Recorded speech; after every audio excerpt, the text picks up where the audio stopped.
Bismillah, wa salatu wa salam ala Rasulullah sallallahu alayhi wa sallam. Assalamu alaikum wa rahmatullahi wa barakatuh, mes chers honorables.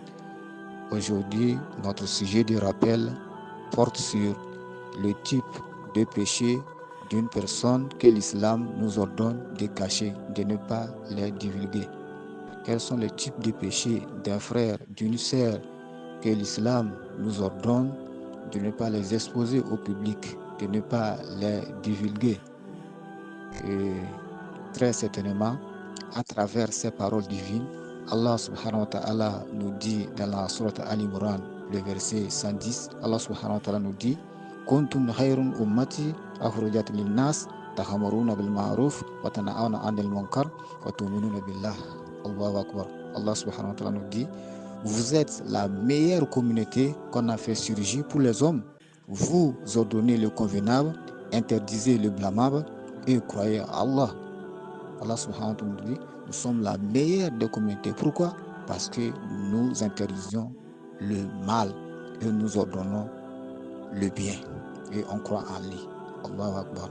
Mais et là, malheureusement, de nos jours, moindre défaut ou bien moindre péché d'un individu ou bien moindre péché d'un proche, le voici, les gens vont éparpiller ce péché partout, propager ce péché partout, n'importe où. Subhanallah, astaghfirullah. Or, de tels actes n'attirent que la colère divine sur nous.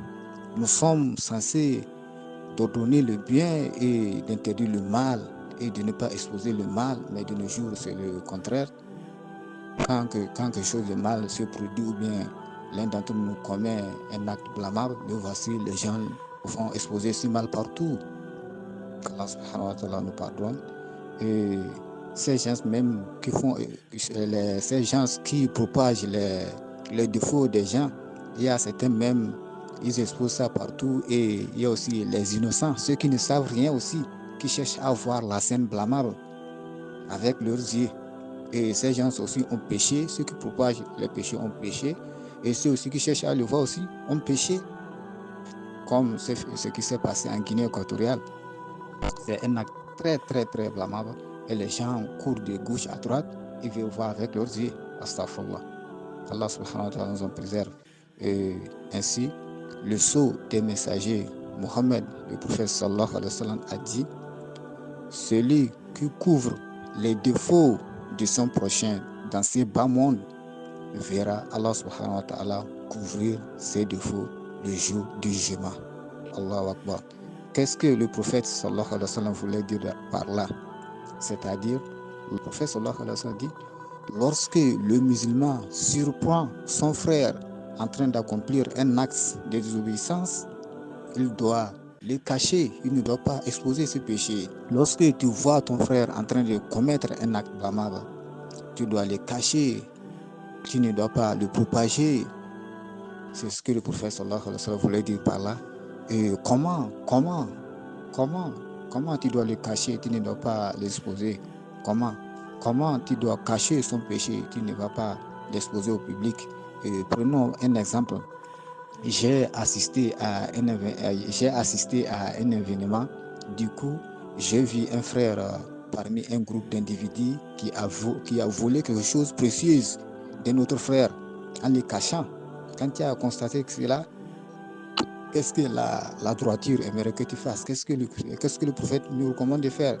La droiture aimerait que quand tu